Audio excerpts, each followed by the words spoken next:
여러분 안녕하십니까? 포항 MBC 뉴스데스크입니다. 포항의 한 신도시 도로에서 자전거를 타고 가던 초등학생이 불법 주정차 차량을 피하려다 버스에 치여 숨졌습니다.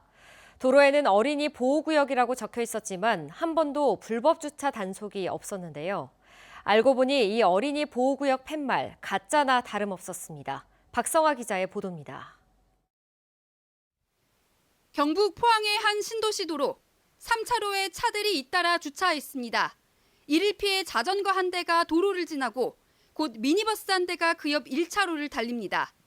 CCTV에 자전거가 찍힌 직후 3차로에 주차했던 승용차가 갑자기 2차로로 들어왔고 13살 초등학생은 이를 피하려다 버스에 치여 숨졌습니다. 한 차가 여기서 이렇게 나오려고 이 정도 나왔어요. 그러니까 여기를 피하려고 하다 보니 사고가 난 도로를 가봤습니다. 황색 실선이 그어져 있어 주정차가 불법입니다.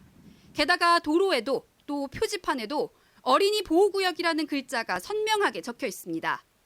그런데 포항시는 3차로를 막은 채 불법 주차하고 있는 차들을 한 번도 단속한 적이 없었던 것으로 드러났습니다. 길에 지금 다 주정차예요. 불법 주차돼 있는 차들 때문에 이게 보이질 않는 거예요. 그럼 이 주차 항상 여기 그래서 항상 정체도 되고. 알고 보니 도시개발이 끝나지 않아 도로가 준공 허가 전이라 포항시 도로가 아니었던 겁니다. 2년 동안 임시 개통은 해놓고 한편으로 단속 근거가 없다며 위험을 방치해 놓은 겁니다. 사람들이 볼 때는 이거 차가 다니는데 이거 시에서 관리하는 거 아니냐 이렇게 생각할 수 있는데 아직까지는 준공이 안 돼서 인식이 안 됐죠. 황색 실선도 어린이 보호구역도 아무도 보호할 수 없는 사실상 가짜나 다름없었습니다.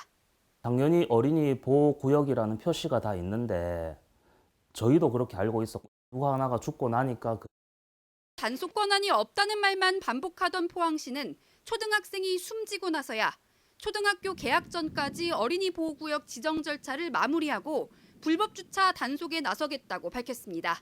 MBC 뉴스 박성아입니다. 오늘 오전 6시 27분쯤 포항시 남구 해도동의 한 도로에서 70대 남성이 몰던 스타렉스 차량이 횡단보도를 건너던 여성을 치는 사고가 발생해 보행자가 숨졌습니다. 경찰은 운전자가 보행자를 미처 발견하지 못해 사고가 난 것으로 보고 정확한 사고 경위를 조사하고 있습니다. 경찰은 음주 측정 결과 운전자가 술을 마시지 않은 상태였다고 밝혔습니다. 대구 경북 행정통합이 국회 법사위에서 멈춘 사이 수도권 1극 체제에 맞설 전남 광주 행정통합은 이제 카운트다운에 들어갔습니다. 국회 통과를 앞둔 특별법에는 반도체 산업 육성 등 지역의 미래를 바꿀 400여 개 조문이 담겼는데요. 하지만 실질적인 재정 지원책은 여전히 숙제로 남았습니다. 유민호 기자입니다. 우여곡절 끝에 현실화 단계에 접어든 전남 광주 행정통합. 법사위 단계까지 넘어선 특별법에는 수도권 1극을 넘어 지역 소멸을 극복하기 위한 408개 조문이 담겼습니다. 핵심은 반도체와 에너지, 인공지능 등 미래 첨단 산업을 통한 남북권 성장축 구축입니다. 특히 통합특별시장 후보들이 공약으로 내건 반도체 산업에 관한 특례가 전남 동부권이 주목할 만한 대목입니다. 통합특별시장이 요청하면 정부가 해당 지역을 반도체 특화단지로 우선 지정할 수 있고 여기에 필요한 전력, 용수, 도로 등 기반을 지원할 수 있도록 했습니다. 지역이 요구했던 산단 지정 예타 면제나 세제 지원이 빠진 것은 앞으로 통합특별시와 함께 풀어야 할 과제로 남았습니다. 반도체 산업 특별법이 금년 1월에 통과되어서 8월에 시행되는 만큼 행정통합 특별법에서 부족한 그 산업 육성에 필요한 행재정적 지원에 관해서는 보완이 될 수 있을 것이라고 생각이 되고요. 석유화학과 철강 조선 등 지역 위기 산업의 구조조정 대책과 관련해서도 아쉬운 대목이 적지 않습니다. 국가가 에너지 비용 부담을 완화하고 노후 산단을 개선할 방안을 마련하라는 내용이 담겼지만 기존 제도와 재정사업 연계를 우선적으로 고려하라고 명시해 재정 투입 방안을 따로 확보해야 할 상황입니다. 지역의 아픔인 여순 사건을 자라나는 학생들에게 알리고 교육할 수 있도록 한 규정은 의미를 부여할 만합니다. 통합특별시 교육감은 여순 사건을 포함한 학교 민주시민교육 기본계획을 4년마다 수립해야 합니다. 여순 사건 같은 경우에는 전남 동부 지역 위주로만 지금 한정돼 있었던 그런 좀 문제점이 있었는데 이제 통합시 전체 지역으로 확대될 수 있는. 현재 야당인 국민의힘이 국회 본회의에서 필리버스터를 시작하면서 행정통합특별법은 차례대로 다음 달 초쯤 상정돼 통과될 전망입니다. 특별법이 통과되면 오는 6월 지방선거를 거쳐 7월 주민 320만 명을 아우르는 전남 광주 특별시가 출범합니다. MBC 뉴스 유민호입니다. 국민의힘 대구 경북 지역구 의원들이 행정통합특별법 처리 방향을 놓고 각각 회의를 진행한 가운데 경북은 찬성 의견 우세로 결론난 것으로 전해졌습니다. 구체적인 반대표 수는 공개되지 않은 가운데 회의 이후 김영동 의원은 국회에서 기자회견을 열고 절차적 정당성과 사회적 합의 부족을 이유로 성급한 법안 처리에 반대한다고 밝혔습니다. 앞서 대구 지역 의원들은 별도 투표 없이 전원 찬성 입장을 밝히면서 대구 경북 의원들은 당 지도부에 이번 회기 내 특별법 통과를 요청한 것으로 전해졌습니다. 이에 따라 국민의힘 지도부는 법사위 재논의 요청 여부를 검토할 것으로 전망됩니다. 6.3 지방선거 90일 전인 3월 5일부터는 인공지능 영상을 이용한 선거운동이 금지되는 등 행위 제한이 강화됩니다. 또 출판 기념회 개최와 정당 후보자 명의를 나타내는 광고도 금지되며 의정 보고회 개최도 제한됩니다.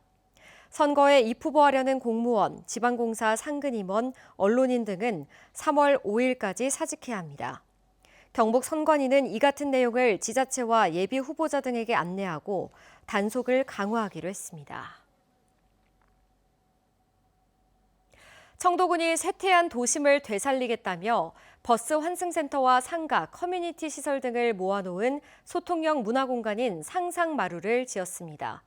300억 원 넘는 예산을 들여 지난해 9월 문을 열었는데요. 그런데 오가는 주민은 하루 50명 수준에 그치고 2에서 4층은 다시 공사 중입니다. 다시 공사를 하는데도 16억 원을 들인다고 합니다. 손은민 기자가 집중 취재했습니다. 옛 청도 공영 버스터미널 터에 지어진 복합 문화생활공간 상상마루입니다. 1층엔 버스 환승 터미널을 두고 2층부터 6층까지는 주차장과 지역 상인 및 창업 청년이 입주할 상가, 주민 문화복지시설 등으로 채워 지난해 7월 준공했습니다. 국비와 도비, 군비까지 예산만 303억 원. 낙후한 원도심을 살리는 청도의 랜드마크가 될 거라고 대대적으로 홍보했습니다. 오늘의 준공은 끝맺음이 아닙니다. 바로 성장의 시작에 기회 제공이 될 것입니다. 5달이 지난 지금 공간을 잘 활용하고 있을까? 평일 1층 대합실, 버스를 기다리는 어르신 서너 명뿐 오가는 사람이 없습니다. 주민들이 많아야 많이 오지. 주민이 좀 어떨 때는 괜찮을 때도 있고. 2층부터 4층까지는 공사가 한창입니다. 터미널을 이용하는 주민들은 어떤 공간이 있었는지 지금은 또 왜 공사하는지 모릅니다. 위에는 한 번도 안 가봤는데. 문 열고. 나 주차장에 있는 줄 알고. 그밖에 몰라. 청도군은 공간 효율성을 높인다며 내부를 소통 협력 공간으로 조성하는 걸로 사업 일부를 변경했다고 했습니다. 그래서 지난해 12월부터 주차장과 터미널을 제외하고 다시 뜯어 고치는 겁니다.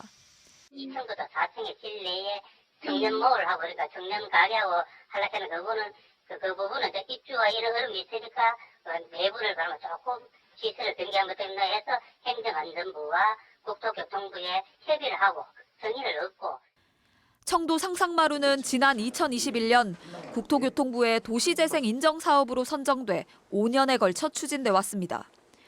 2024년 9월에 청도군이 낸 계획안을 보면 상상마루의 하루 최대 이용객 수를 573명으로 산정했고 상가 입주율은 80%에 달할 거라고 기대했습니다.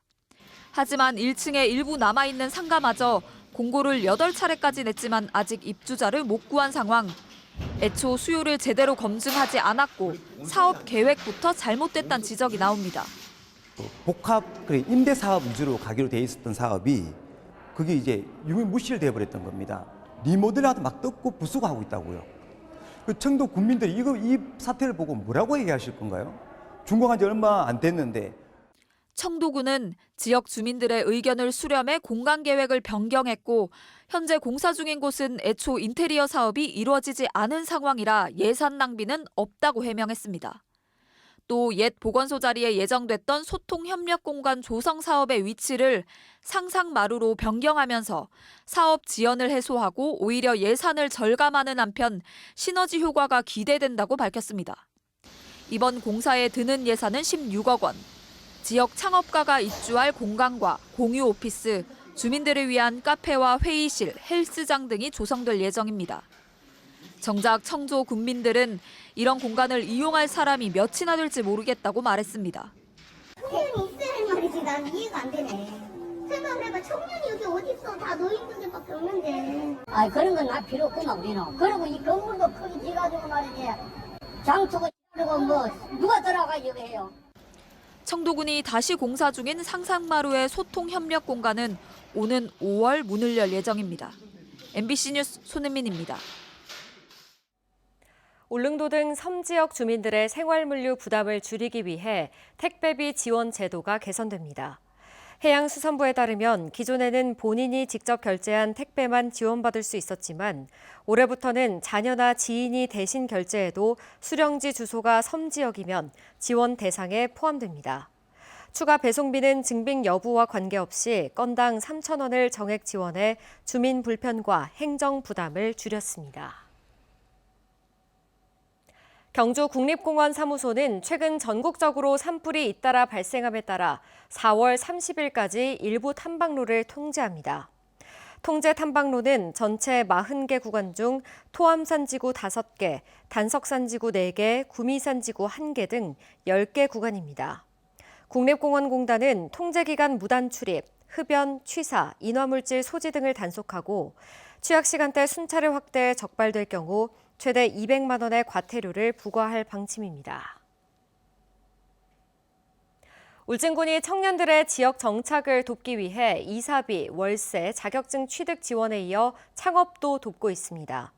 지역 자원과 문화적 특성을 기반으로 한 제한공모 채택자 창업 지원 사업에는 팀당 최대 3천만 원, 경북 청년 예비 창업과 육성 사업에는 최대 1,200만 원의 창업 자금을 지원합니다.